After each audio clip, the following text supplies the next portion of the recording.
Chère communauté Forex, bonjour, je m'appelle Joseph et cette semaine, je vous parle de sensibilité alimentaire à ne pas confondre avec des allergies alimentaires.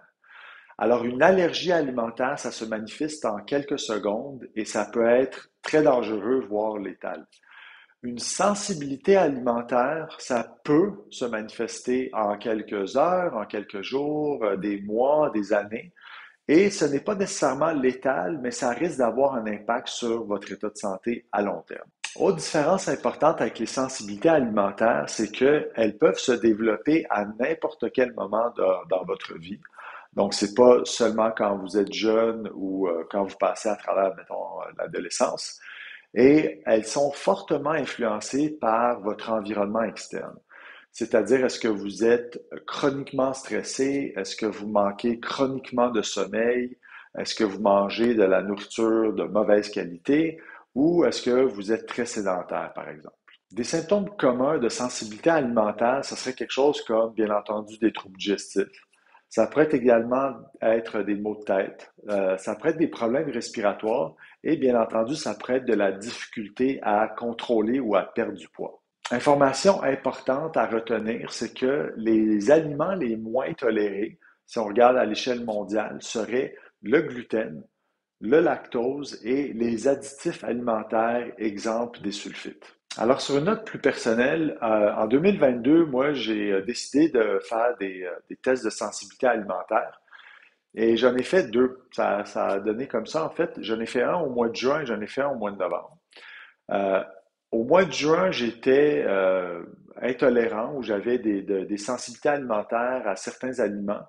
Au mois de novembre, c'était d'autres aliments, c'était pas les mêmes. Et d'ailleurs, les aliments du mois de juin n'étaient plus sensibles rendus au mois de novembre. Fait que bien entendu, je me suis posé la question, mais qui a raison? Est-ce que c'est la compagnie qui m'a fait les tests en juin ou c'est l'autre entreprise qui m'a fait les tests en novembre? Alors, je me suis renseigné, j'ai regardé sur Internet, j'ai parlé avec des collègues qui en connaissent beaucoup plus sur le sujet que moi. Et finalement, ce que j'ai réalisé, c'est que dans mon cas, les tests de sensibilité alimentaire sont probablement pas pertinents. Je suis quelqu'un qui a, de manière générale, des saines habitudes de vie. Et comme je vous ai dit, il y a des facteurs externes. Donc, dans mon environnement externe, il y a des facteurs qui vont faire que un mois ou une saison, je vais être plus sensible à quelque chose, alors que l'autre saison ou l'autre mois, je vais être sensible à autre chose. Alors, l'année dernière, il y avait des épisodes de stress, il y avait le démarrage de mon entreprise. Donc, il y avait quand même des sources qui ont varié du mois de juin au mois de novembre. Ceci dit, la question qui suit, c'est, bon, est-ce que je devrais faire un test de sensibilité alimentaire? Eh bien, ça dépend de vous.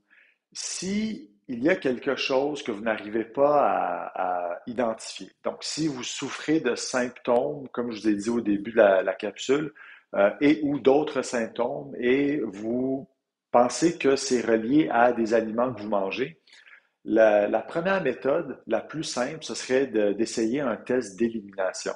Je ne vous donnerai pas les détails, vous pouvez trouver ça sur Google très facilement, mais en faisant un test d'élimination, il y a de bonnes chances que vous allez trouver le ou les coupables.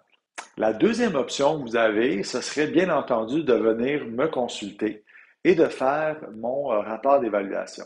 Alors, dans mon rapport d'évaluation, je vais vous évaluer justement sur le sommeil, le stress, la nutrition et les activités physiques. Pourquoi je vous évalue sur tout ça pour voir les sensibilités alimentaires? En fait, parce que peut-être que vous pensez que c'est une sensibilité à un aliment, mais peut-être que c'est relié à autre chose.